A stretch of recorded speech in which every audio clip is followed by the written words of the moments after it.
Okay, Alyssa, it's 7 o'clock. All right. Good evening, everyone. For those of you who don't know me, my name is Alyssa Weed, and I'm the president of the League of Women Voters of Seattle King County. Thank you all so much for taking a break from election results or lack thereof, and joining us for this important conversation. A reminder that no matter the election results, we have a lot of work to do here in King County.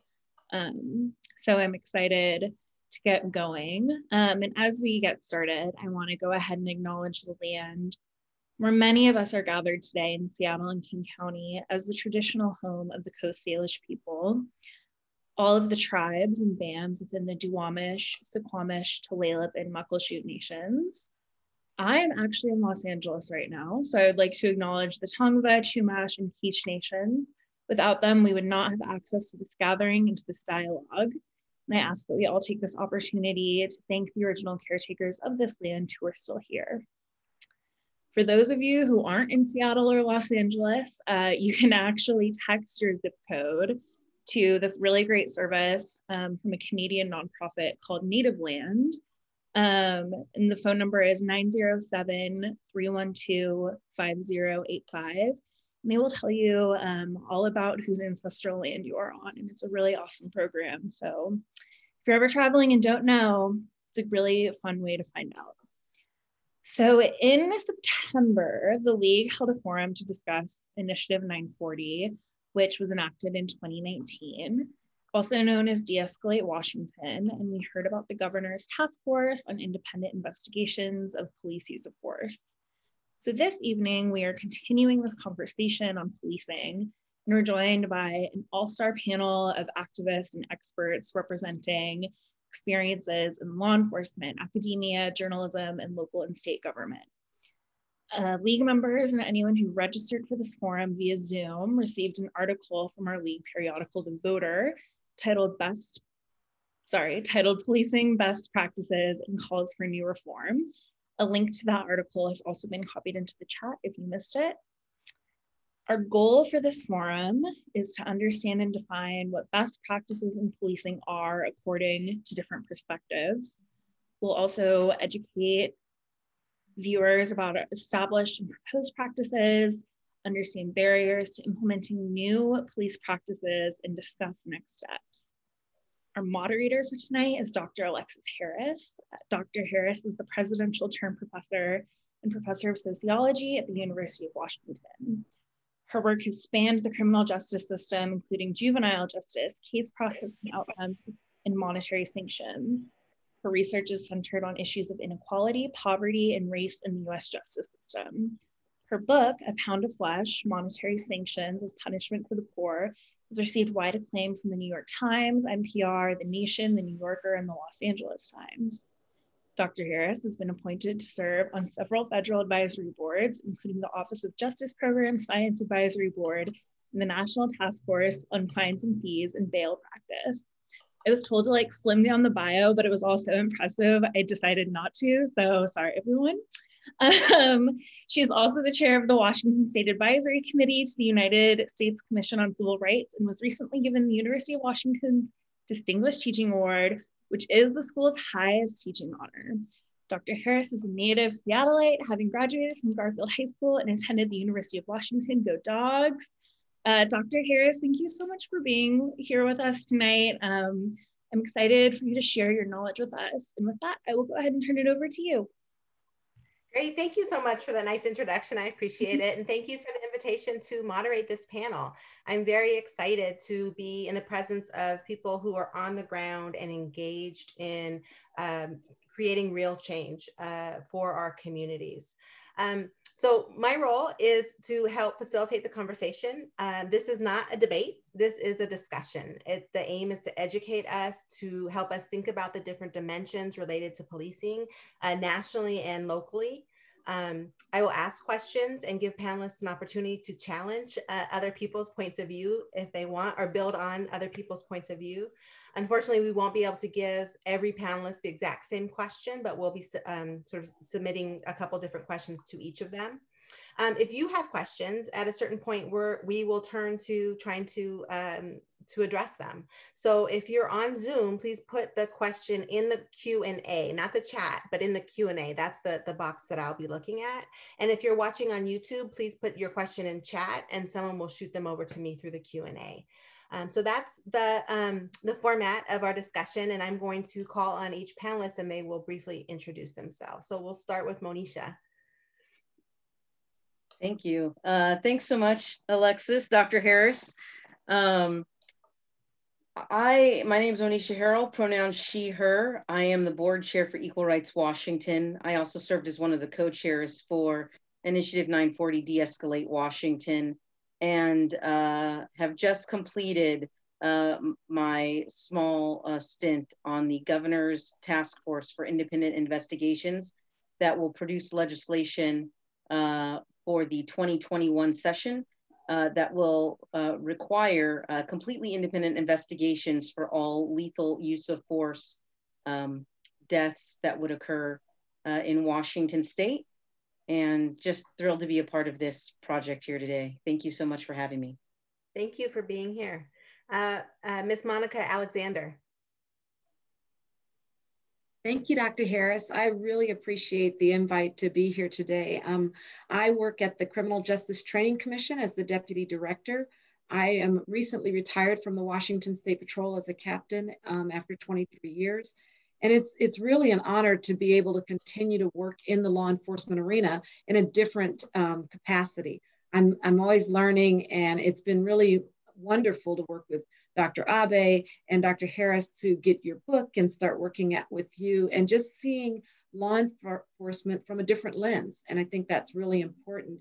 I had an opportunity to be on the governor's advisory board to the task force, and watching Monisha and many others work towards making some significant changes here in the state of Washington. It's been fascinating, it's been moving, it's been scary, and it's been fun. So thank you very much for having me tonight. Great, thank you. Representative Roger Goodman. Good evening, thank you, Alexis. I'm Roger Goodman. I'm the representative from the 45th District, legislative district, which comprises the suburban cities of Kirkland, Redmond, Sammamish, Woodinville, and Duval on the other side of Lake Washington.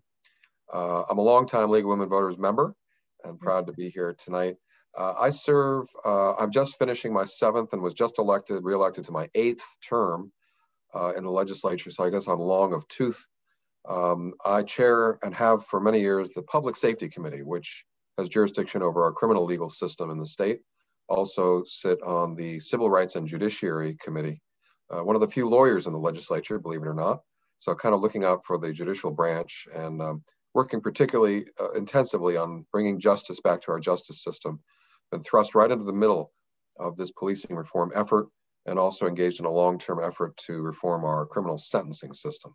So it's a pleasure to be here tonight. Great, thank you. Tim Burgess. Hi, good evening. Thank you, Professor, very much for having me here. My name is Tim Burgess, and I'm a retired elected official. I finished my recovery work after that time, so I'm feeling whole again. I spent 10 years at Seattle City Hall as a member of the City Council, and then as the interim mayor following the resignation of Mayor Murray. I'm also a former Seattle police officer. Now, I acknowledge that's kind of ancient history. It's way back in the 1970s. I was a patrol officer on the street and then a detective. I spent almost 8 years with Seattle Police. In my time at City Hall, I co-authored with Councilmember Lorena Gonzalez our 2017 Police Accountability Ordinance, which was a sweeping measure to change accountability and standards that we want to follow in the city. And I've been speaking out about police reform for a long time. Great, thank you. And Dr. Daudi Abe. Hello, it is my pleasure to be amongst you all this evening. I'm Daudi Abe, Garfield High School, class of 1988. In the 1990s, I taught at a predominantly Black private school in the Central District and South End called Zion Preparatory Academy. entered the doctoral program at the University of Washington, began teaching at Seattle Central College and the Seattle Central Community College at the time in 2003, and have worked developing courses, but also working with teachers and schools and school districts and about good teaching and what good teachers look like. And that bled over a bit to where now in the last couple of years, I'm involved with the Academy for Rising Educators, which is a partnership between Seattle Public Schools and Seattle Central to develop homegrown, culturally responsive teachers. And that also has led to some, for the last few years, I've been doing consulting work, curriculum consultant work at the Criminal Justice Training Commission with Sue Rahr, as well as Monica, developing a history of race and policing curriculum. And on top of all that, also the author of the soon to be published, shameless plug, Emerald Street, A History of Hip Hop in Seattle, published by University of Washington Press, coming November 15th, forward by Sir Mix-a-Lot. That's amazing. Well, you can see we have an amazing wealth of experience and insight here, and so we're going to have a great conversation. I do want to note that it appears that the YouTube live stream isn't working, so the platform has switched to Facebook, and so on Facebook, there's also a comment section where you can send questions if that's how you're viewing this discussion.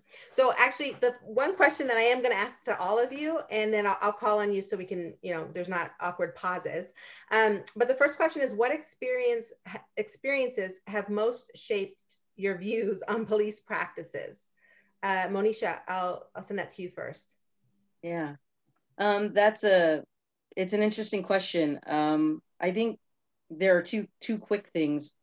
What's most shaped my views on police practices? One was growing up in a community that had a lot of police presence, but a lot of discomfort around policing. That police were seen as really not helpful, but able to take away your freedom and liberty. And so we also grew up in a community in the central area of Seattle that had a juvenile jail right in the center. We didn't have higher ed institution, but we did have a jail, and so it was what we saw every day. And then as I progressed in this work, really spending time talking to impacted families who've lost loved ones to police violence, listening to them and hearing their stories, and just really not being able to help them in the ways that normally community comes together, and realizing that we needed a new system. So those were those moments for me. Thank you. Monica?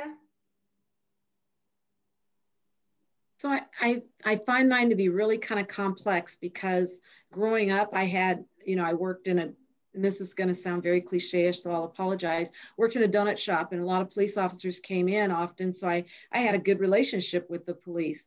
I grew up in Southern California. I came to policing by way of being a flight attendant. And I remember flying into Los Angeles International Airport during the Rodney King riots, and everything was on fire.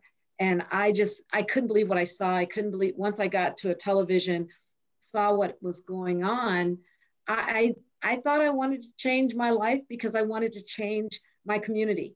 And I looked at a lot of different law enforcement agencies and settled on the Washington State Patrol, but I thought I had a fair voice. And so I thought, if I join law enforcement, perhaps I can make a change, because I don't think you can always make change from the outside. That makes me even more impressed with what is happening right now with so many of our community members that are taking a stab at making some significant, meaningful changes in law enforcement and how we bond or don't bond with our communities. So a lot of different things shaped my view of the police and of law enforcement.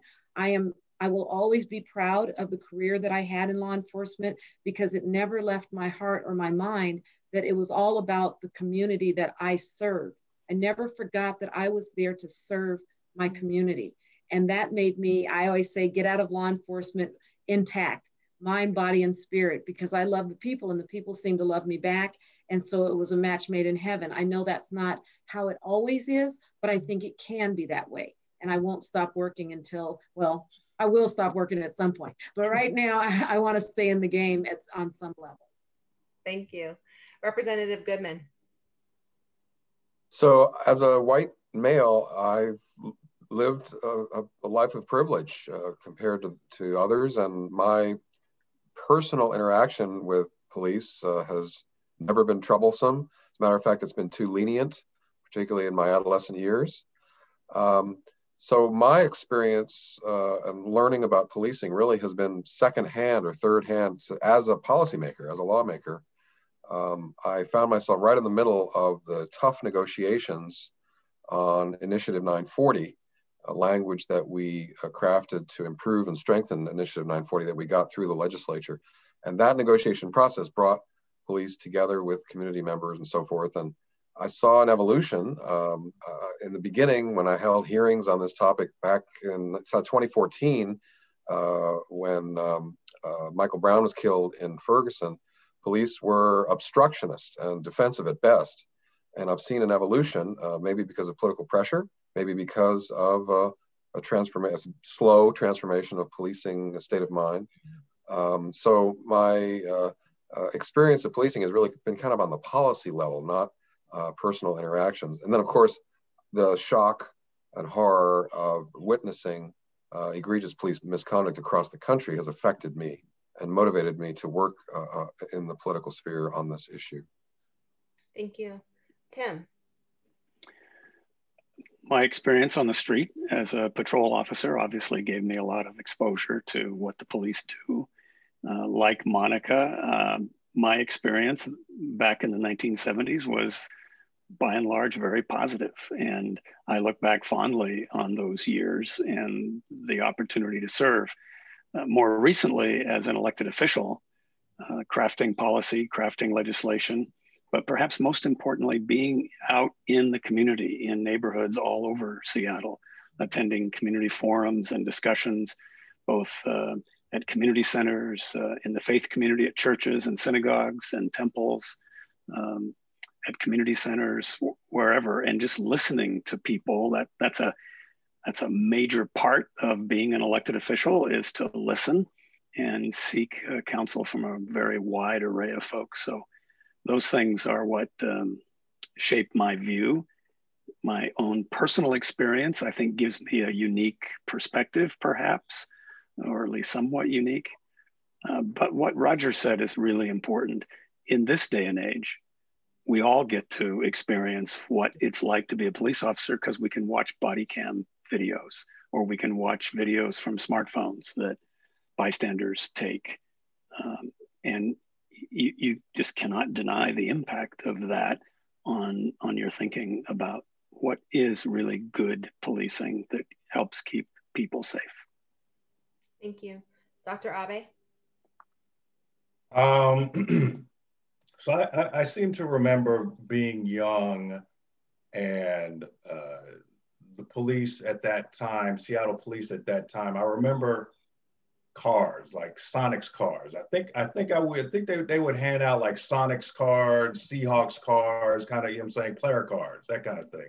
Mm-hmm. And so I remember being young and being excited, I guess, because, you know, I liked sports and I liked the Sonics, and, you know, being able to, you know, get to, so that was exciting. But then I also remember, you know, once I stopped being a cute kid and got into my teens, I can remember, you know, standing out in the middle of the street with some friends, not super late, maybe 10, 11, and probably about 4 or 5, and this is in the mid to late-ish 80s, 4 or 5 police cars coming up. And this was back when they had the shotguns mounted on the front where you could, right in between the driver's and the passenger side right there.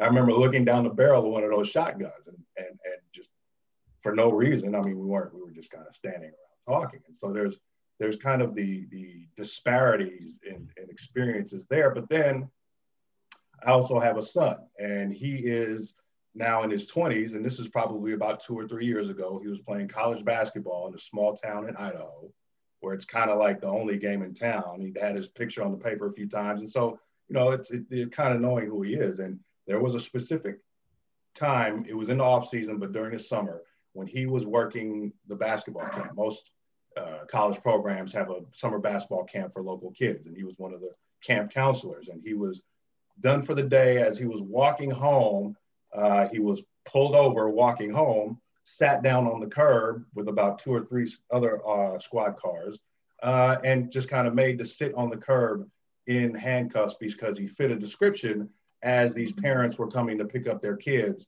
and taking them home from the basketball camp. And so he was roundly humiliated in that sense. And that is something that really, really stuck with him. And it's something that really stuck with me. And it's something that stuck with our family.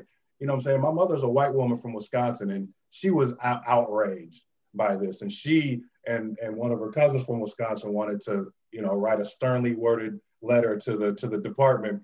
But it was kind of like, probably not, you might just make things worse for him.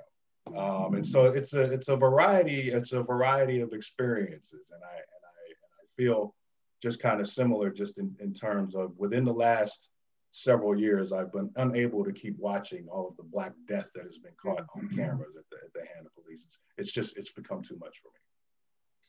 Wow, thank you for sharing your perspective. It's such an interesting stark contrast to the experiences. Not all sort of fit along racial lines, but many folks did sort of imply racial bias in policing. So the first question I'll start with, and I'll offer it to you, Monica and Dr. Abe, is what do you feel is the most effective way of eliminating racial bias in policing? I think it starts with education, but I always believe it starts at the top. The leadership of any organization has to determine that they are not going to tolerate biases in their organization.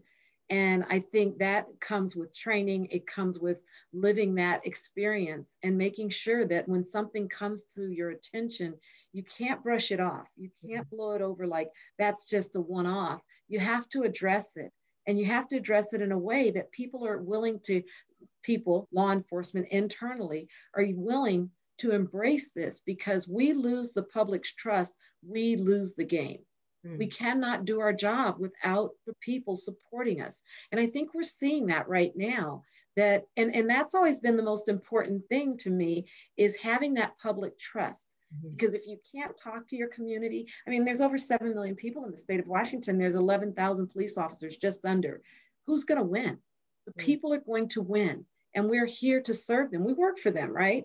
And I know everybody doesn't like some of the things we have to do. No one wants to get a ticket. No one wants to be pulled over, right? But you can do it and leave people's dignity intact. You can communicate with people on a level, like if they don't understand what's happening, it's our responsibility to explain that and explain it in a way that we're being respectful and kind.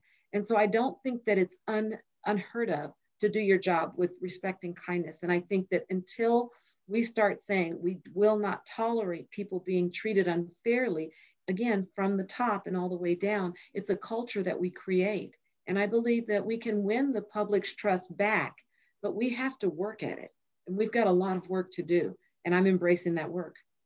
Your comments are so insightful, because that's really a part of the Black Lives Matter movement, is trying to say, hey, we are human. Give us our humanity in all of these interactions. Dr. Abe, I'll throw that question to you as well. What is the most effective way of eliminating racial bias in policing? I would agree with Monica. I think that it definitely starts with education. I think that for far too long, people in gatekeeper professions like teaching, like police officers, like doctors, like judges, have been able to skate without doing critical introspection on how the ways in which they view and interact with race affects how they do their jobs. We're only just in the last 10, it's been maybe a little bit longer in teaching, but this kind of idea of having this kind of training and these discussions within law enforcement is very new. And so having that, there's some spillover. I mean, culturally responsive teaching is something that I learned from Geneva Gay in my time at the University of Washington. And, you know, in discussions, you know, there's the, can you transpose that? Can you push the idea of culturally responsive policing? The idea of culturally responsive teaching says good teaching transcends place and race but the other kind is like, no, culturally responsive teaching actually takes that into consideration. And so if we're saying the same thing for culturally responsive policing, you know, good policing transcends race and space. Well, no, we're saying that culturally responsive policing takes those things into account. If you are going to enter into an institution that has a historic record of inequitable outcomes towards one specific demographic, I think it's important to have some discussion about why that is. And if that goes all the way back to the history and the founding of that institution, then, you know, it's something that has to be talked about before people even get on the streets. And then one other thing I will kind of just throw out there is the idea of lessening unnecessary contacts. And so I'm thinking about stuff like, you know, the district giving ORCA cards, or the city of Seattle giving ORCA cards to all students, Seattle public school students. And I know that the Fair Police disproportionately either target or ticket, you know what I mean, young kids of color in the South End on public transportation. And so if every kid in the South End then has an ORCA card, perhaps that lessens these types of things. You know, Alexis, Dr. Harris, in your book, you're talking about Ferguson. And the fact that Ferguson, one of the things that came out after Michael Brown was that Ferguson was actually relying on the Black community as a revenue stream, giving tickets for stuff like jaywalking and just, you know what I'm saying, you know, missing a taillight or something like that. These kinds of what on their surface seem unnecessary contacts not only lessen the possibilities of having a tragic outcome, but also lessen the interactions which may lead to just kind of word of mouth. It doesn't have to be something so dramatic as what happened to Mike Brown for it to lead to, you know what I'm saying, bad word of mouth in the community about how you were treated. And so it goes on so many levels. And it's like, if teachers, you're going to get tired of me making the comparison between teachers and police officers, but if teachers are like, I'm dealing with students who are, you know what I'm saying, traumatized by what they've, you know, experienced in their past, what can I really do? It's like, you have to take it one day at a time, one interaction at a time. And the same with a lot of police officers who are like, well, with all this history, I'm saying, how am I supposed to make a difference? Every single interaction you have, if you can walk away, if that person can walk away and say, I was treated like a human being with respect, it is those types of things. I mean, the trust is lost very quickly and gained very slowly. But if you are entering into this field, in my opinion, you have to take this into account and have that kind of be part of your formulation about why you're doing this in the first place. That's great. And you know, you just made me have a thought, and panelists, I'm going to change this up just a little bit, but if you all want to engage with what somebody, how they answer, or what, just we'll do old school and put your hand up,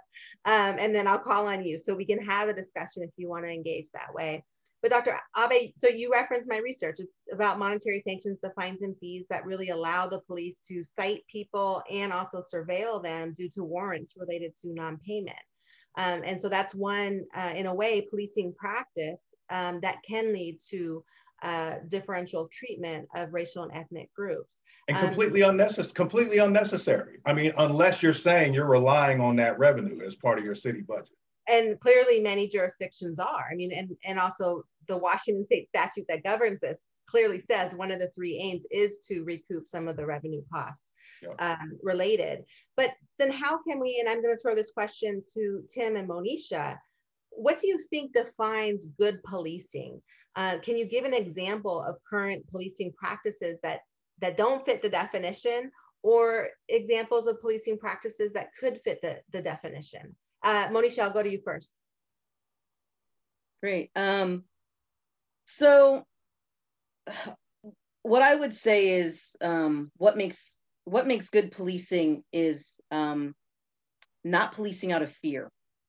we have a lot of people who the first thing that they'll talk about is how dangerous the job is and all of those other sorts of things. And anything you do out of fear, you're not going to have a good outcome there. I'm a lay person, and so, you know, they always tell you things like, you don't play not to lose the game, you play to win. And so I really think it's approaching the role from a positive perspective. You're there to help community, not defend yourself against the community. And that's got to be part of the mindset. Good policing starts with being a lifelong learner. Police departments have to be learning agencies, because where you will police in the 70s and 80s is going to be very different than the place that you will police in the 20s, 10s, and, you know, in 2020 today. Part of being a lifelong learner is knowing that when language changes, when situations changes, that you can adapt to that. And that these departments and these officers are encouraged to grow. And as a layperson, I'll go back to, you look at any relationship that lasts the test of time. I'll go back to marriage, one of like the oldest institutions.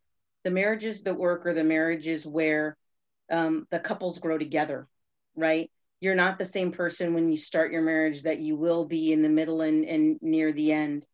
And the couples that last are the ones that grow together, because you're not going to be the same person. It's learning and adapting to who that new person is next to you, and also being willing to grow and adapt yourself. And if you can do that together, then you have something. And what I see is that our cities have grown and changed, but our police department and the way we police hasn't. And so until police departments and police agencies become learning organizations, we won't have good policing. That's great. Tim. Thank you, Monica. That was right on. Very well said. Good policing to me means that you have a police service that understands, as Dr. Abe was saying, the history of policing in the United States. And, you know, that's not a always positive history. There's a lot to be learned there. And you have police officers who understand what the Constitution of this country means and what it is meant to mean. We don't always even reach those standards, but what it's meant to mean. When I went through the police academy, we got off schedule and we were almost out of our time, and they had to cut a class, and they cut constitutional law. That's probably not the one I would have cut if I was running the police academy, because that's the bedrock of law enforcement and such. I think what Monica and Sue Rar have done at the academy, the state academy, shifting from police officers as warriors to police officers as guardians, was a huge change. But there's a second part to that. They're guardians who come in to assist the natural guardians who are already present. People who live in a community, work there, students who study there, kids who play there. Those are the natural guardians of our city or of a particular neighborhood or community. And good police officers see themselves as a support to those natural guardians. I'll cite two examples, one of good policing and one of maybe not so good. The good one happens right here in Seattle, out in Rainier Beach, around the intersection of Rainier and Henderson, where it's probably close to 8 years ago now. There was a real problem there with gun violence and other types of crime. There's two public schools and a community center, all within 2 blocks of each other, heavily traveled area, lots of young people, lots of young kids, and it was dangerous. And the community came together and formed this ad hoc group that decided, we want our community to be safe. And so they worked with the faith community, they worked with community groups, they worked with neighbors, they worked with the police department, they worked with the city and county prosecutors, and they have transformed that area that's an excellent example of community-driven policing that is being followed by some national researchers. So we actually know what's happening there, and it's had great outcomes. A common practice in policing that all the evidence shows is not effective in preventing crime is what's referred to as random patrol, where police officers are sent out in their patrol vehicles. They're usually assigned a district or a beat, whatever they call it, and they just drive around looking for trouble. The problem with that is it's often kind of a waste of time, and it draws police officers away from working on real problems that the community wants them to help them solve. So I'd shift somewhat away from random patrol and do more focused efforts in alliance with communities where you're solving problems where those natural guardians are asking for the police service to help them. Great, thank you for that. And I really appreciate that you mentioned what happened in Rainier Beach. That was actually 15 years ago, led by people like Gregory Davis, K.L. Shannon, Nature Carter Gooding, and the organization was called Clean Dreams. That was started from the ground up. And that was really the precursor to what everyone knows today as LEAD. But Clean Dreams still exists in Rainier Beach in South Seattle and never gets any recognition like you just gave them. So I appreciate that you said that, because that's really what it's about, is creating policing from what the community needs. And so, but I wonder if we know that these types of programs work and they should be community led, they should show people's humanity, it should be based on the history and the education, then what's the top impediment to adopting new practices in policing? And I'll give that question to Representative Goodman first and then Monica. So what is the top impediment to adopting new practices in policing? Geez, I don't know what is the top impediment. I have a long list, and I don't call. Is it okay if I go over my long list, which is not even exhaustive? And I don't like to think of them as impediments. Of course, I'm a politician, so they're opportunities or maybe challenges. But I guess in no particular order, police culture is an impediment.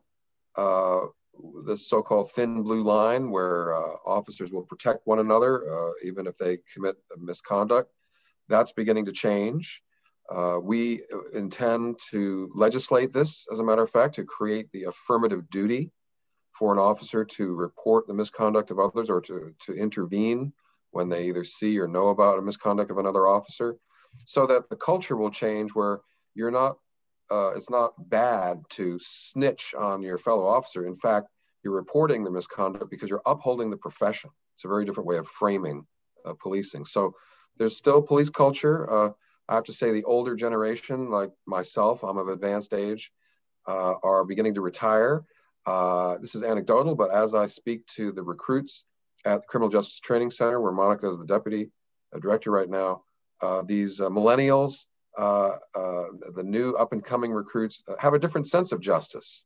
It's not about chasing down the bad guys. It really is, and thanks to the great curriculum there, about being a guardian of the community, guardian of democracy itself. So the police culture is an impediment, but it's changing. Training is part of, we need to provide more training. We need to expedite it. It's on too slow a schedule right now. The training is awesome. What they're doing at the Criminal Justice Training Commission is innovative.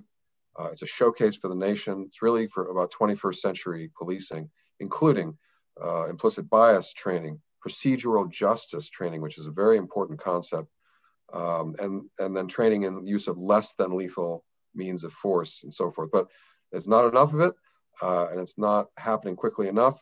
And the training, although it may happen at the basic law enforcement academy, also needs to happen out in the field, those who have been in the profession for a while, so-called advanced training. So we need to ramp up the training and expedite it.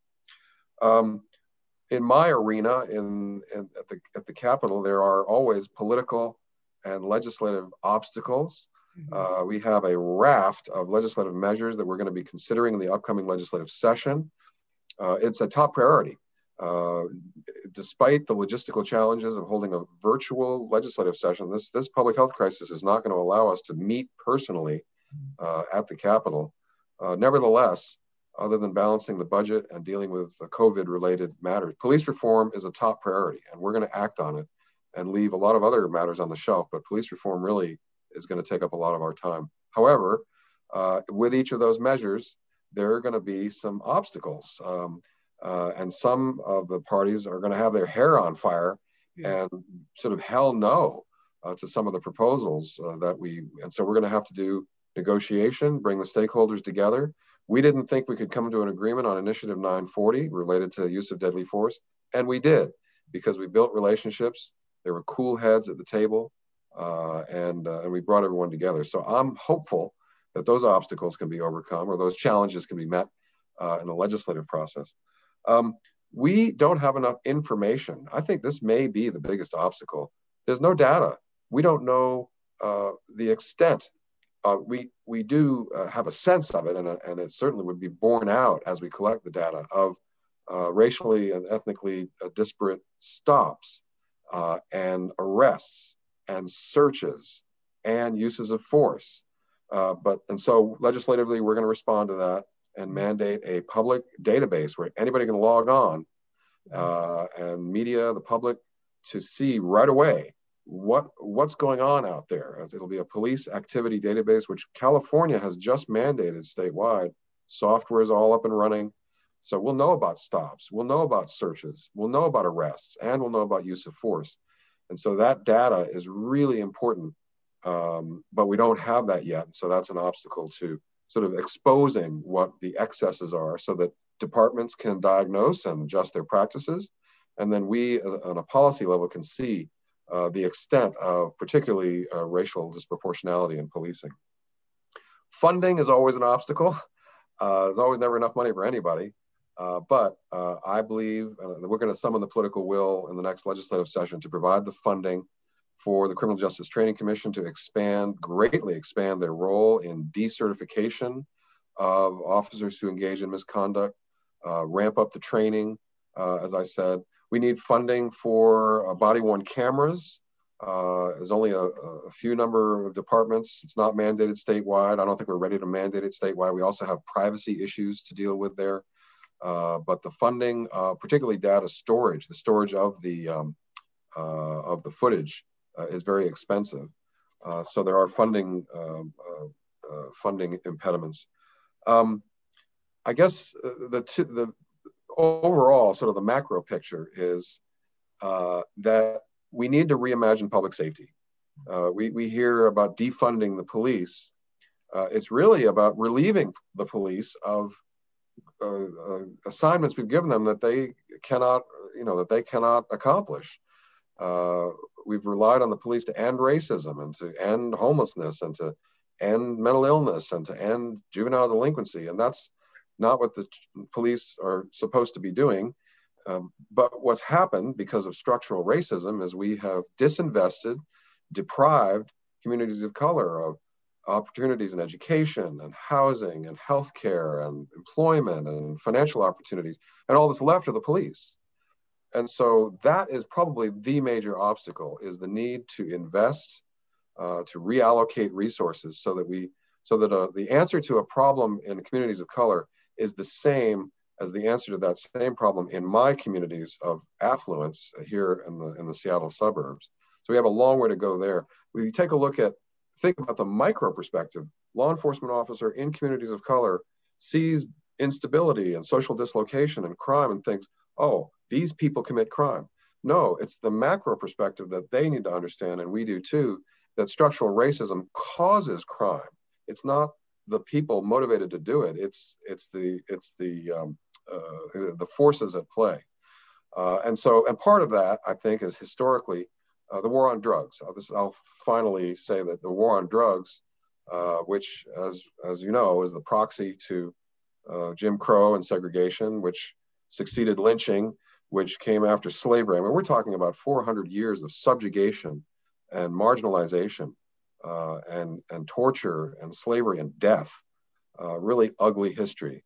And today we have the war on drugs, I hope, starting to wind down, but the war on drugs has set the police against the community, given the police, again, an assignment that's really exacerbated their relationship with the community. And so we need to wind down the war on drugs, and at the same time as investing in those communities, and then bring the police back to the community rather than in which they serve, and be seen as part of the community rather than pitted against them. And we're still dealing with that adversarial relationship. So a lot of obstacles or challenges we're facing. A lot of opportunities for change, right? Not insurmountable at all. I really think we're making a lot of progress. Right. Dr. Abe, you have your hand up. Yeah, I just want to say, I think that the incarceration-based solution for the crack epidemic and the treatment-based solution for the current opioid epidemic are telling in their approaches about how to solve the problem. Right. If we had arrested white people in the same numbers as people of color, the war on drugs would have been gone a long time ago. Right. It really goes back to what Monica was saying earlier, is that we need to reframe the issue, right? And many of these issues where police are being sent out to could be treated as public health issues, right? A medical problem versus a criminal problem with so much violence. But we see how racism is embedded into the ways in which decisions are made about policing that disproportionately harm our communities of color. Monica, I'll send the same question to you. What do you think are the biggest impediments to making these real changes that we envision?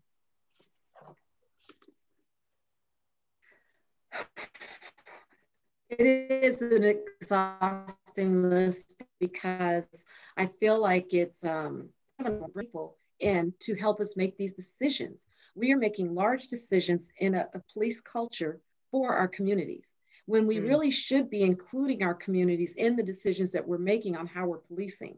So we have this closed society that we've designed, and we keep the people on the outside, and then we make these decisions in the police agencies, and then we go out and we enforce it. And people don't even know what's happening. They don't understand why it's happening, and they don't feel like these are the people they're paying. So I believe that that's one of the issues is the culture in which we make decisions as law enforcement organizations. And I think we make such better decisions when we call on people that have done massive research and that know their community so much better than we do. Because when we get assigned to an area, if we didn't grow up there, we don't know the area, right? So we need the people that live in the area to say, hey, these are some of the problems we're experiencing. Whether it doesn't matter if it's gang violence or a lot of different things that go on that may be small problems that if we solve them when they're small, they don't get to be large problems. And so I think when we started with some of the community-oriented policing that a lot of agencies were doing, we should have stayed on that path. But what we should have done was continue to get to know our communities, some of our community leaders that people respect within the community, build those relationships. We don't have relationships anymore with our communities. We have like, I'm in charge and you're going to do what I say, and that's the way it is, and there's no in between there. I don't think that's a successful model. And I mean, I don't know that my word isn't the end all, but from what I can see, we haven't been successful with building relationships with our communities. And I think Representative Goodman said something I think is so important, and that is being comfortable and confident with reporting bad behavior internally. And so we're, my boss, who's amazing, who's come up with so many really good, innovative ideas, Surar, she has grabbed the ABLE program and is trying to bring it to Washington. And that is a program where if you see one of your police officer friends, buddies, whomever, you have to report that behavior, stop the behavior so that we can have better policing in our communities. If the police believe that we're not going to let other police do the bad thing, they're going to start trusting the profession a lot more. And it also helps the police, because it saves their careers. You go through a lot to become a police officer, and you can end your career on one bad traffic stop. You can become that person that everybody in the community is targeted and hates. And I don't think anyone wants that, but no one stops the behavior. So it just grows and grows and grows until someone gets caught. So I think opening up our doors a little bit more. So when the community says, hey, I really want to be a part of the whatever program you have, or solving some of the problems, or I have some insight. We shouldn't shut them out like, you don't know anything about policing. Let the big people do the work. That's not fair. We need help to solve a problem, but we won't listen. We must listen. Great, thank you. Tim, you had your hand up. I want to pick up on something that Monisha said earlier. She talked about a learning organization. I remember back in the 60s and 70s, there was a very famous sociologist, Jerome Skolnick, who wrote about why police officers become isolated from the community. And it's a long list of things: the power of arrest, the power of deadly force, the fact that they wear uniforms, on and on and on. There's quite a list of reasons why they become isolated. But police institutions become insular. And so when you ask, what are the impediments to good policing? One of the major ones is an institution that is insular and does not seek innovation. If you want to be a police officer in some of the Western European countries, you have to go to the academy 3 years. It's not a 6 or 7 month academy like we tend to do. It's a huge investment because they make a commitment to the profession. The second thing I want to mention is police culture. And we saw it in Minneapolis when George Floyd was killed. I mean, that was terrible. But remember, there were 4 police officers there. One of them had his neck on Mr. Floyd's knee. The 3 others did nothing to intervene. 2 of them asked questions that suggested they were concerned. One said, "I don't detect a pulse." Another said, "Shouldn't we turn him on his side?" Officer Chauvin, the senior officer, rejected both of those.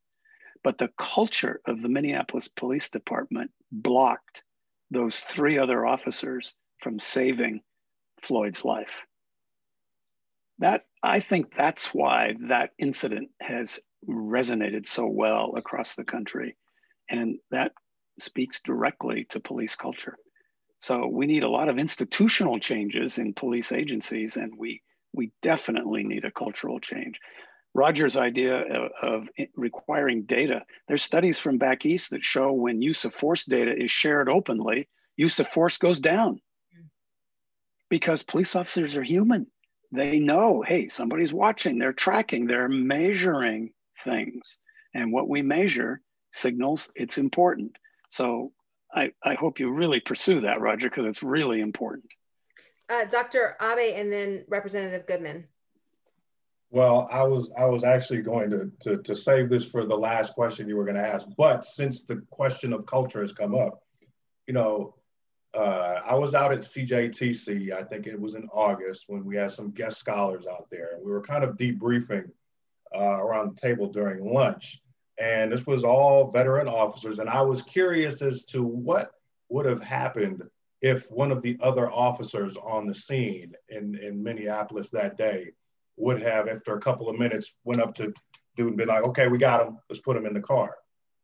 The unanimous answer at the table from these veteran officers was that that officer would have been immediately ostracized when they got back to the station house. And if you are in a profession where trust is tantamount and important to the point where the person you're working with, you know what I'm saying, you may have to put your life in that person's hands. Trust is beyond important. And so the desire to remain in the circle and to not break that culture disincentivizes, you know what I'm saying, peer accountability. And I know that the ABLE program has been talked about up there. And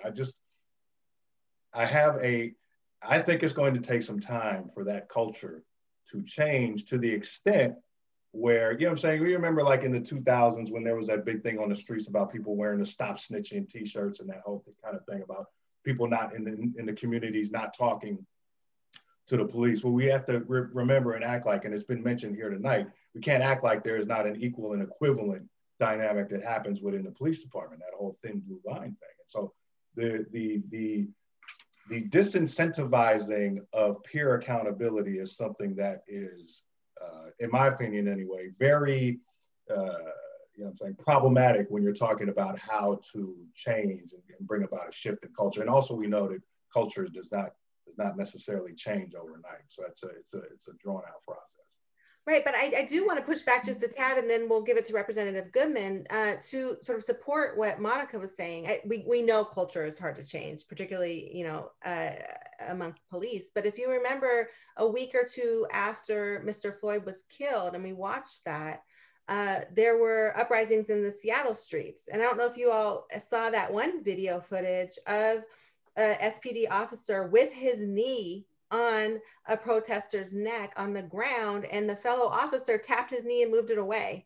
That could have saved that man's life on the ground. And so just giving officers the power to say, hey, bro, move your knee, just a quick shift, let's do this. I don't have to embarrass you or anything like that. That can be done. We've literally seen it now. Anyway, so Representative Goodman, you wanted to interject?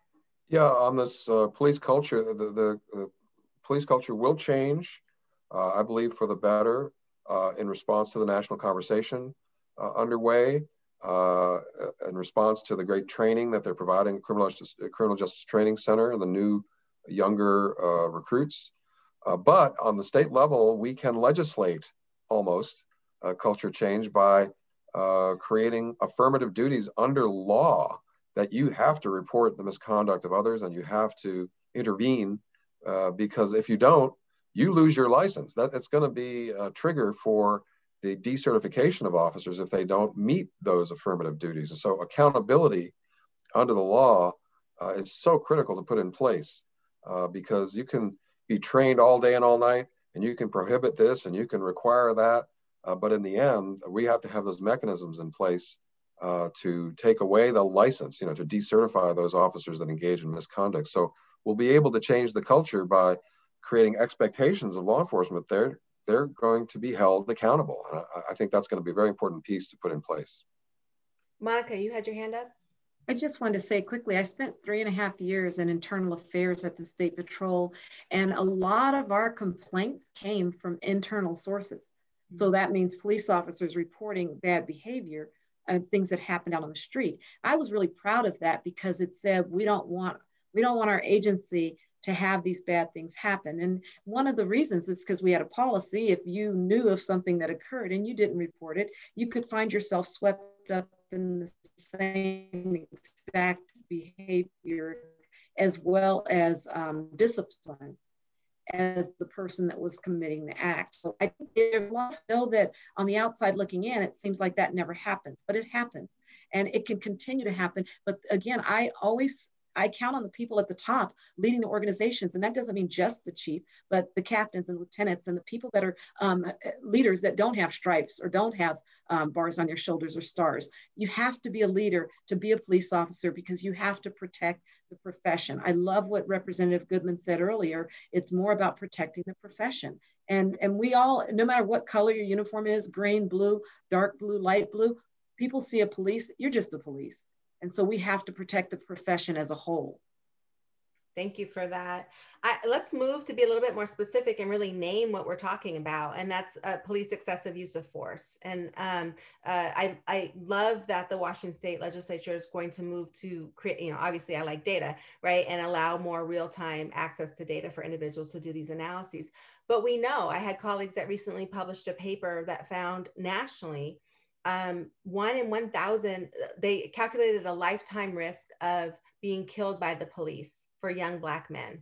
And it was a 1 in 1,000 lifetime risk of being killed.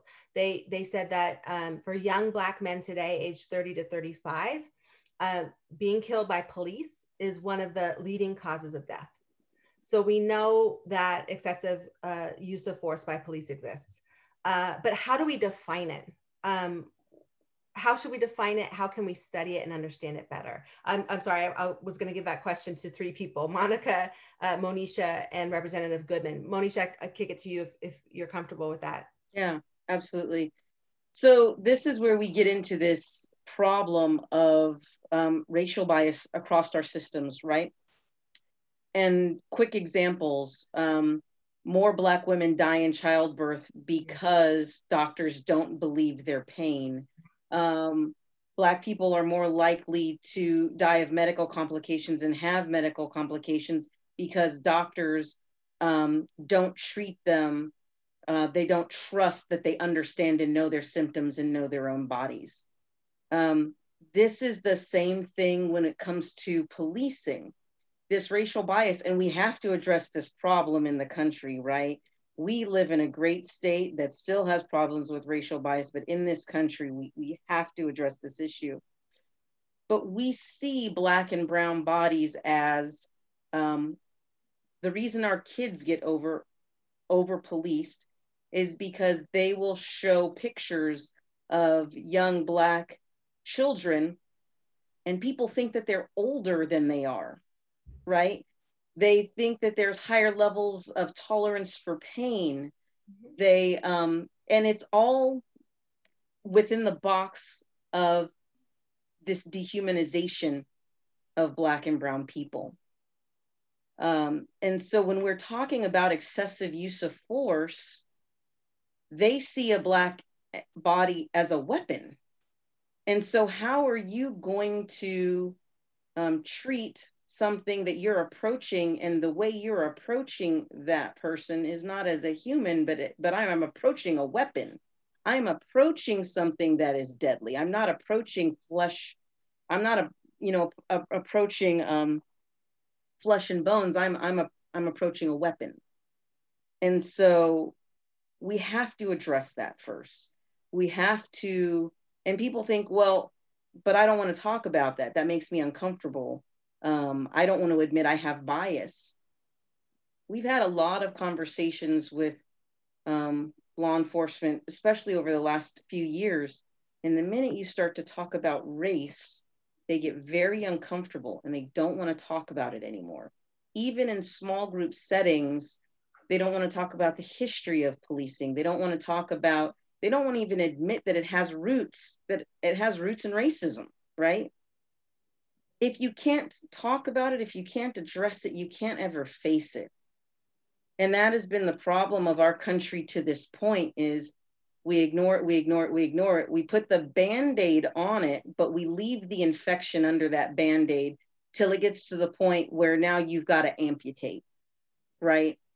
We have to treat that infection and we have to really, really address these issues. So what do we mean by excessive use of force? We have to get rid of that machismo that says that I have to win, I have to dominate. You have to be willing to put your ego aside in order to de-escalate a situation. And you have to know when your presence, somebody mentioned it earlier tonight, your presence can escalate a situation. The presence of a uniform can escalate a situation. It's about sometimes literally physically taking a step back instead of a step forward, right? Giving time, distance, and space to be able to let air out of a situation. It's about emotional intelligence, right? I don't have to dominate. I don't have to win. I don't need to command you to respect me. I can have a conversation with you as a human so that we can have an understanding. It doesn't always have to result in force. And so increasing the ability to have that humility as you serve. I've talked with Monica about this recently, the idea of servant leadership for officers, which is, it requires humility. It requires humbling yourself to be in that role, to also be able to say, I don't have to be the most right person in this situation. I can take some air out of the room first and give it an opportunity to breathe so that everybody can walk away. It's a tough thing to do, but it is going to be required in order to save lives. Thank you. Representative Goodman, I'll ask you, when you're designing legislation moving forward, right, and you're talking about trying to limit or hold people accountable for excessive use of force, how do you and your colleagues define it? How can it be measured other than, you know, an unarmed person being killed? How do we know what is excessive? So I'm going to get all legalistic on you. I actually I pulled out the law. So although I do have to say that use of force is the end of a series of decisions that are made. Just as I was talking about the need to collect data, it's not just tracking use of force, but tracking stops and tracking arrests and tracking searches. So use of force doesn't happen if there isn't a search, perhaps, or if there isn't an arrest, or if there isn't a stop, for sure. So it's a spectrum, a continuum. Sort of there are intercepts where we can improve practice all along. As far as use of force, there's two aspects. One is civil and one is criminal. We'll talk about the criminal first. This was the language that we very carefully negotiated as part of Initiative 940, that the excessive use of force is when considering the facts, circumstances, and information known to the officer at the time, would a similarly situated, reasonable officer have believed that the use of deadly force was necessary to prevent death or serious physical harm? So this reasonableness is very vague. And it was a very painful process of coming to agreement on that language. But there's a movement, there's momentum to take a look at the language again, because we're hearing, for instance, in Seattle from the Office of Police Accountability that this reasonableness standard, what does it mean, the reasonable officer? Would they or would they have not used force under the circumstances? We have to be a lot more explicit, a lot more discreet about what is the reasonable duty of care. But more than anything else, the use of force, use of deadly force should be the very last option. And so the paramount duty is to protect life. So that gets complicated because if you have the duty to protect the public and there's a disorderly scene going on, you have to make some, split-second decisions.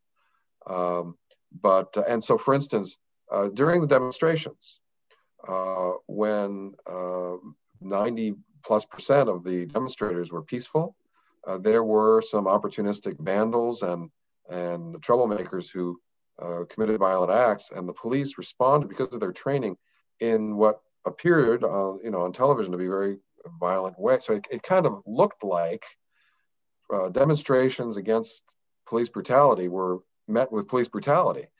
But it was complicated because the officers were being hit with rocks and bottles and so forth. And so there's a lot of nuance here. But in general, we have to tighten up the law to make sure that the use of force is the very last option. One example is chokeholds. We intend either to ban or to severely limit the use of neck restraints because that's a use of deadly force. At least we would raise it to the to classify it as use of deadly force so that we track it, and this threshold for use and reporting is much lower. But if we ban chokeholds or neck restraints, then maybe in circumstances where the officer is dealing with a person who has criminal intent, intending to harm others in a one-on-one situation, what's the other option other than a chokehold? Is it the baton or maybe the gun? So it could make it worse. So there's a lot of nuance here when we consider circumstances where police are considering using use of force. And I use the word considering, that sounds like they have this time to deliberate. It's very often, very quick split-second decision. But this reasonableness standard is a little bit too vague. We're going to have to take a look at that. Can I ask you, how can people who are watching now support you in your legislative efforts or participate in possibly the redefinition of this standard? Well, I would ask them to contact Monisha Harrell because Monisha is among the core of leaders of the Washington Coalition for Police Accountability. Many of the coalition members were involved and show the scars and the bruises from the Initiative 940 process, which was successful. And Monisha is also leading up the Washington for Black Lives, which is a statewide organization that's also helping to spur reform. So I'm not sure, Monisha, does the Washington Coalition for Police Accountability have a website at this point, or? We don't, but we will soon. And we will make sure to send it to the League of Women Voters. But we are going to be doing a preview of the legislation that's going to be coming up for the 2021 cycle near the end of November, beginning of December. We will do a preview of all of the legislation, and there will be plenty of time for people to get involved. And honestly, we need many hands make lighter work. We could use all of the hands we can get. And the joy, the only good thing I can say that will come out of COVID is that people will be able to participate without having to come all the way to Olympia, which means hopefully we'll have more people who will be able to participate this year. Well, can I make the suggestion, if you want, to put into the chat that goes to everyone, the attendees, any contact information, website, whatever, if people want to contact you. So whatever you want to put where you feel comfortable to for contact information, please put that into the panelists. Then Monica, I'll ask you, and then we'll move to some of the question and answer from the attendees. But when you're talking with cadets, how do you talk about excessive use of force with them? And so I am on the other side of the house. I'm on the advanced training side. And so I don't really have an opportunity to talk about that, but I talk about it with community members, and I talk about it with other people. And the way I talk about it is you're only supposed to use as much force as it takes to control a situation. That doesn't mean you have to fight. I'm so excited that I went through my entire career. I never had one fight. And part of it was I knew when to, I think Monisha has been going through the academy because she used so many terms that we use, which is time, distance, shielding, the uniform, how intimidating it can be. If you feel that, you can step back, create some time and distance, and that gives people time to kind of settle down some, so it's not necessary to have a fight. I think that using your verbal skills and your emotional intelligence is so important out there. And sometimes people are very, very jacked up and ready to fight. You don't have to get in that same space. What you want to do is not want to fight. No one wins in a fight. Someone gets hurt or everyone gets hurt. And the bottom line is no one needs to get hurt. And make sure that everyone goes home safely. That's just not just the police. That is the community member. Everybody wants their family member to go home safely. So I really feel like it's about not fighting. It's about not using force if you can help it. It's the last resort. Use your verbal judo. I mean, I don't know that we teach enough of that. And I remember when I went through the academy, I came into it as a talker because I was a flight attendant. And so I thought, does anybody use full sentences around here? Everything is just kind of orders. And I thought we should talk to people more. Come on. And so I had a different attitude coming into it because I don't have military experience. I wasn't prior law enforcement. So I looked at it more like, this is a time to interact with our community. And Monisha also said, talked about servant leadership. Such an important thing. If that's your mindset, it's a different job than when your mindset is a combative way. I'm not saying you never have to use force, but if you look to gain control of a situation, even if that just means talking someone down a little bit and creating that space so you don't have to have a physical encounter, I think that's the best way to go because I think it saves your life and it saves the life of the people that you're interacting with.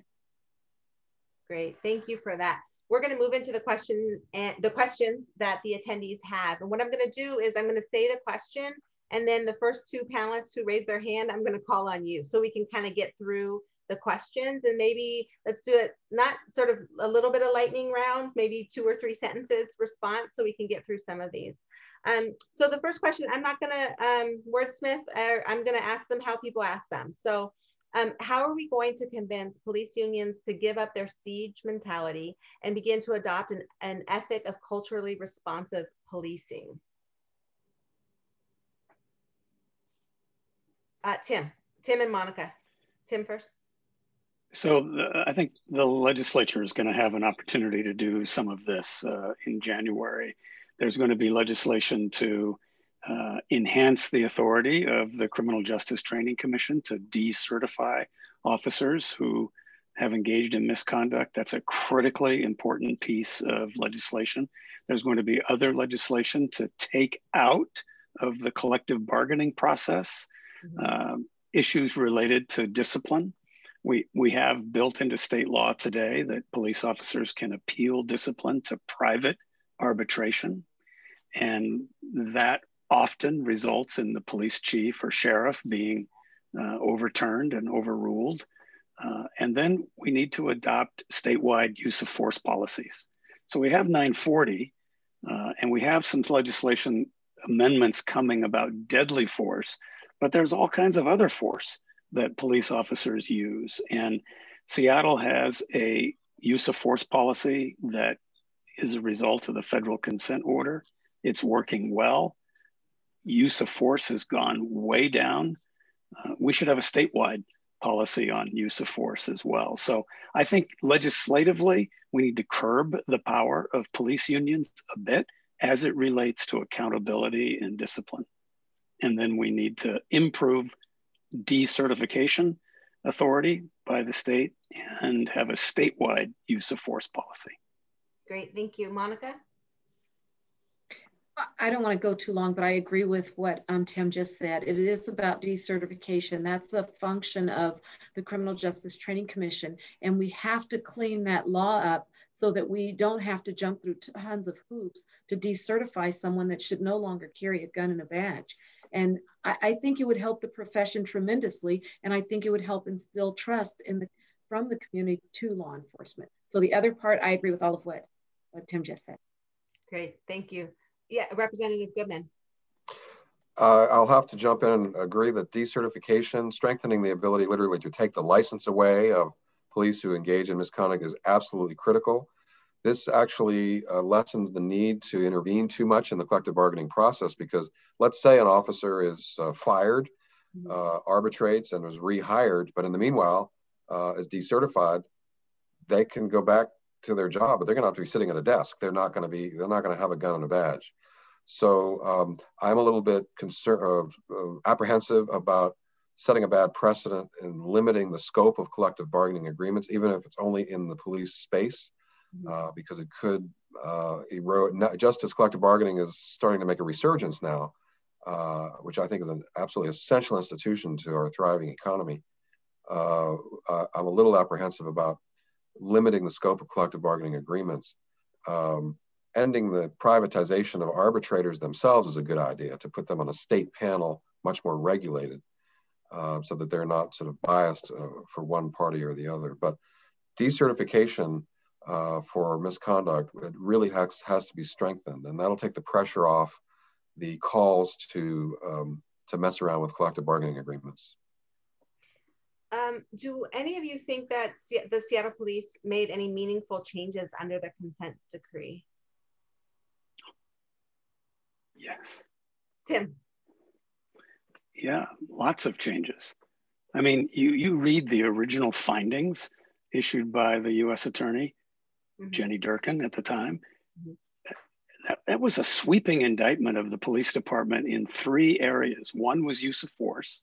One was hints and strong indications of biased policing, although they did not make a formal finding there. But from beginning to end, it said the Seattle Police Department is poorly managed. They don't seek innovation. They don't seek wisdom and counsel from outside the police department.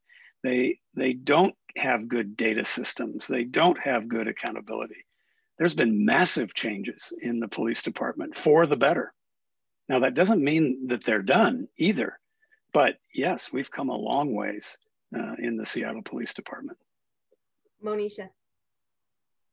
So I'll speak carefully because I am currently serving as the deputy monitor for the consent decree. That is a newer role for me. And so, but I will say this, that the consent decree, there has to be an understanding with what the consent decree is and does.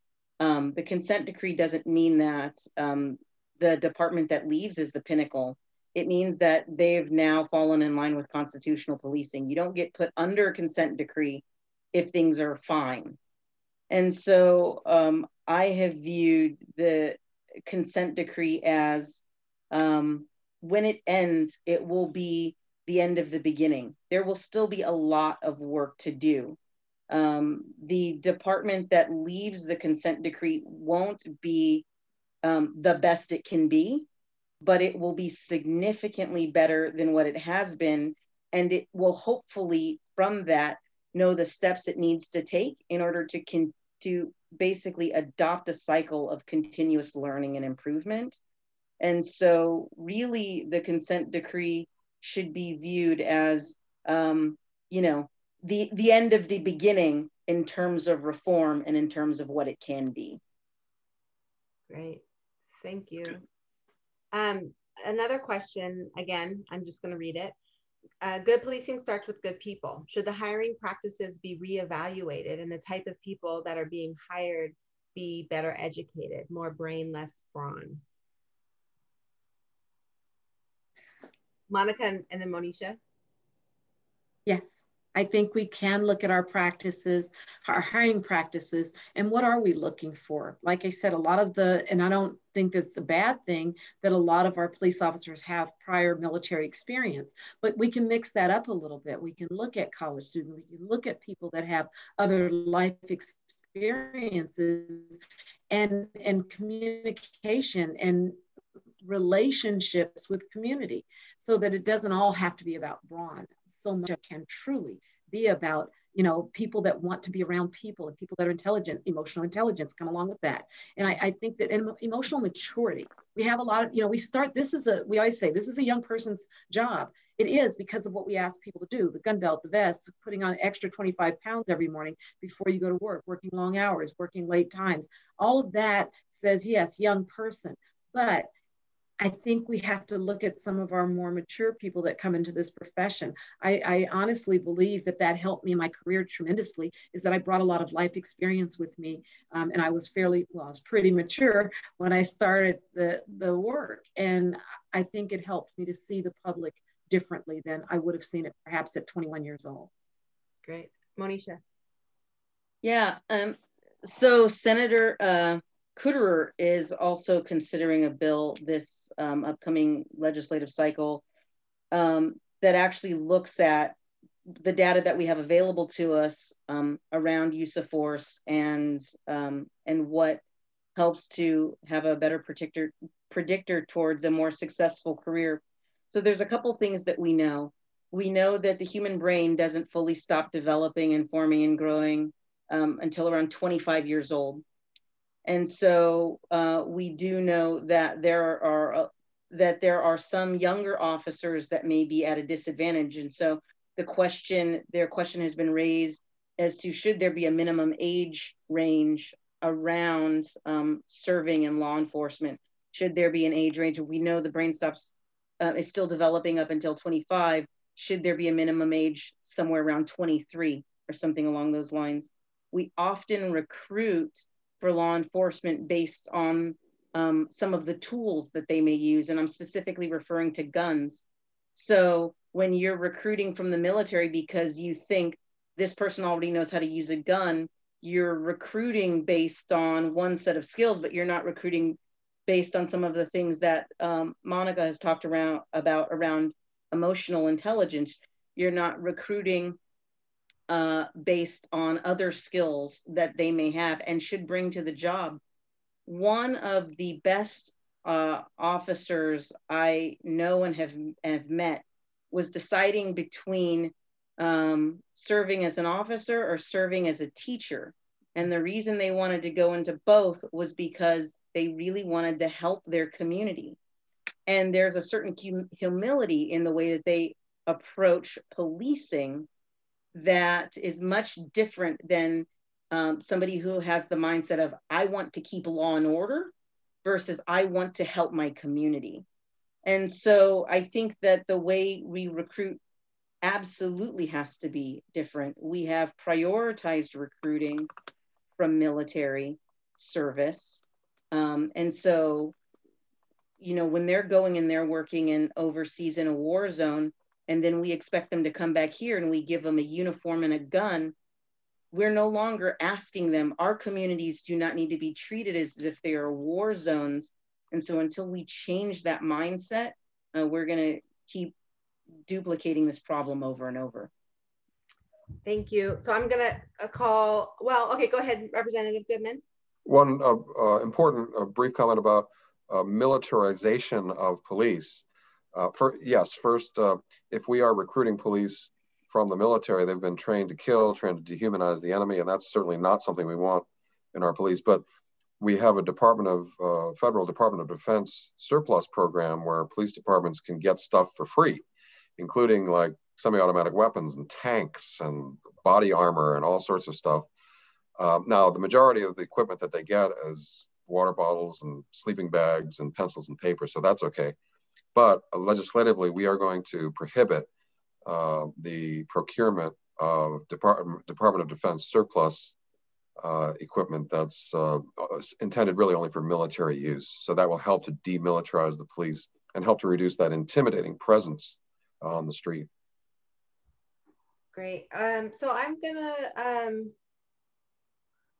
I think what I want to do is have one last closing question to everyone, and just be real brief and maybe 1 or 2 sentences. But what can we do to make positive change and address this issue of excessive use of force, the negative relationships between police and communities that so many of us feel in our communities of color? What can we do to support you all in your effort or to start other efforts? And I'll just call out your name. So Dr. Abe? I think that what we can do is continue to, I think that the handheld video camera and the cell phone have been, you know, I think I can draw a direct line between the Rodney King video and kind of what we've seen here. And so I think that, you know, I don't know if there's been any kind of corollary, you know what I'm saying, decrease in incidents because, you know, they may think that they're being filmed, but I don't necessarily think that, you know, I think that kind of public accountability, you know, if something's going on, I mean, I've seen that they've tried to, you know, maybe enact some type of legislation that makes it illegal to film the police, but I actually think that is the thing that led us to this point, getting captured on video. And I think that acts as somewhat of a natural deterrent. So, I mean, keep shooting. Great. Monica.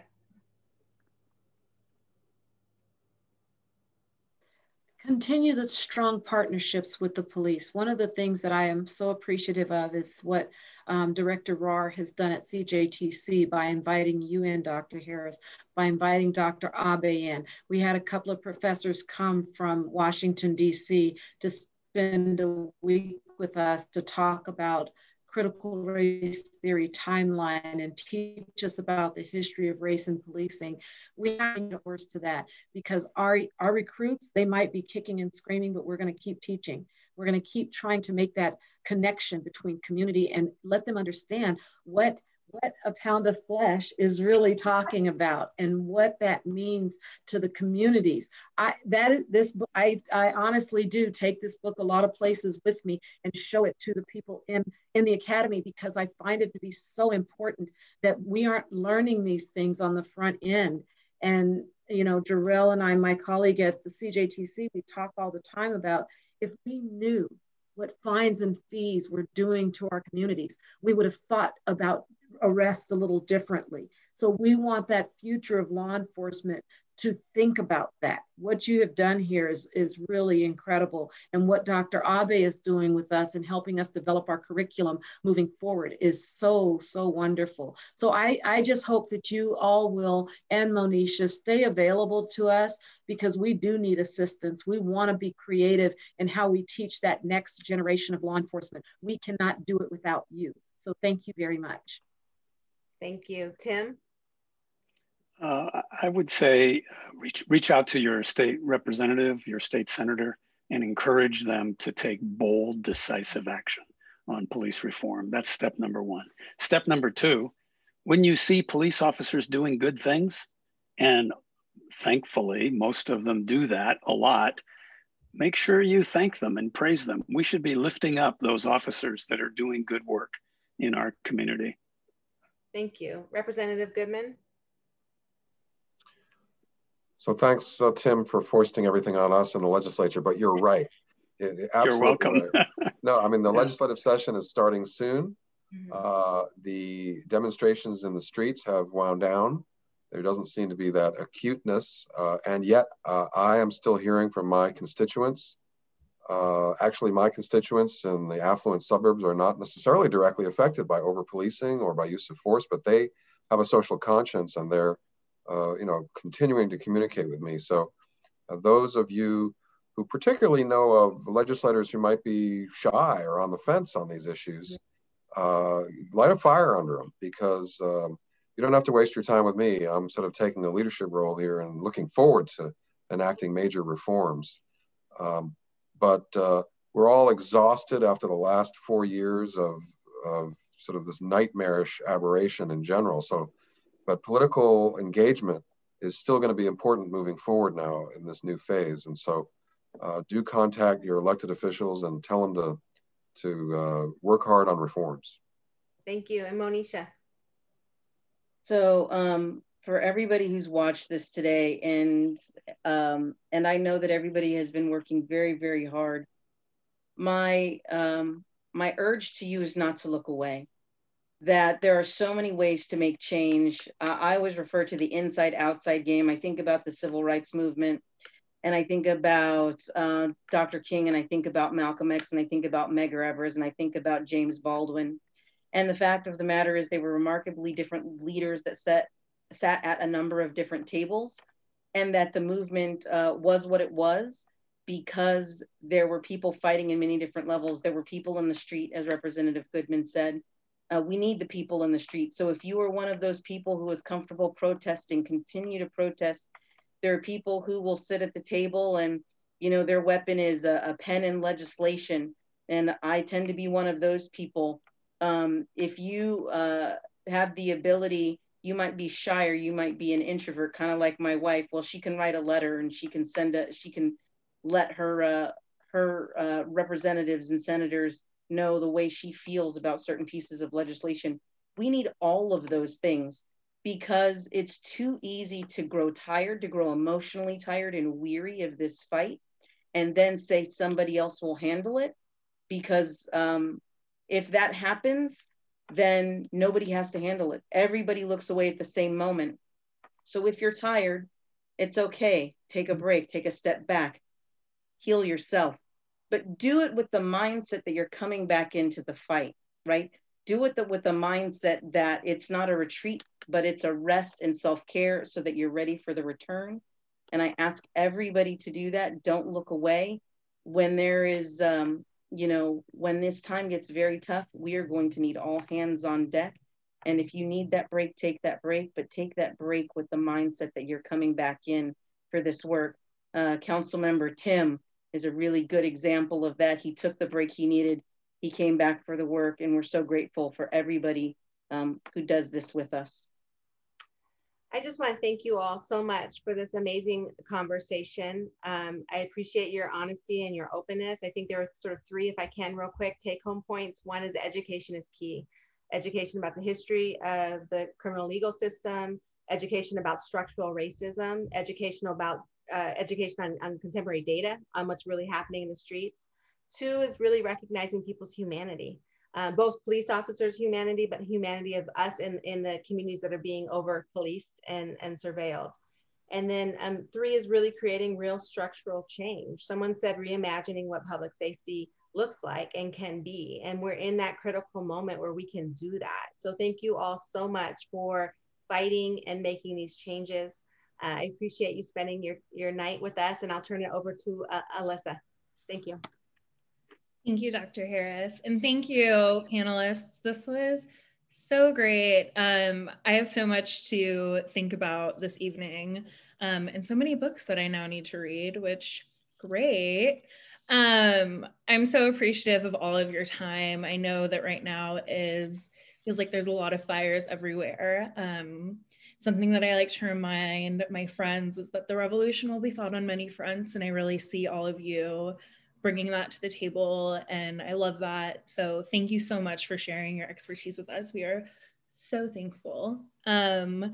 To those of you watching, we hope that you enjoyed this frank and informative discussion. And also thank you panelists for being so frank and so open. I know sometimes it can be really hard to have these discussions, but it was great and I loved every moment of it. So yeah, thank you to everybody who joined us tonight. To those of you who did register ahead of time, you will be getting all of the notes and resources that were put into the chat. And for those of you who aren't familiar with the League of Women Voters and what we do and just tuned in because you thought this topic sounded really cool and interesting, or you just didn't want to listen to Jake Tapper anymore, I feel you. But we have conversations like this all the time, and you can learn more about us at our website, which is seattlelwv.org. Our mission at the League is to empower voters and defend democracy. We've got a real hell of a fight on our hands. So we're always excited to hear from new members. And with that, I will let us all get back to our evening and our sense of impending doom or celebration, whatever you want to do. But thank you, everybody. Stay healthy and have a good night.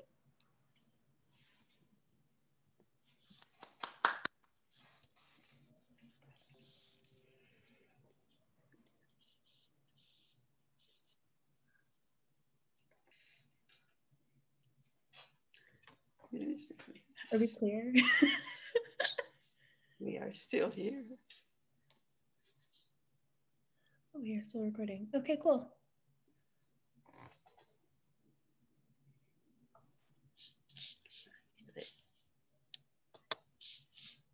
Heather, you had another slide you were going to put up?